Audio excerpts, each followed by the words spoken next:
মিরসরাই ৪ নং ধুম ইউনিয়নের ৭ নম্বর ওয়ার্ডে আনন্দঘন পরিবেশে সম্পন্ন হলো এলিট ফাইটার্স ক্লাব আয়োজিত রাত্রিকালীন মিনিবার ফুটবল টুর্নামেন্ট ২০২৬-এর প্রথম আসর।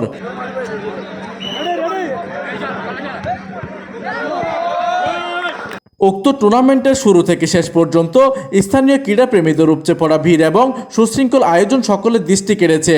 উক্ত টুর্নামেন্টে অতিথি হিসেবে উপস্থিত ছিলেন মিরসরাই উপজেলা বিএনপির সাবেক সদস্য সচিব গাজী নিজামউদ্দিন, বিশিষ্ট সমাজসেবক ও ব্যবসায়ী আলী হায়দার টিপু, চট্টগ্রাম উত্তর জেলা ছাত্রদলের সাধারণ সম্পাদক সরোয়ার হোসেন রুবেল।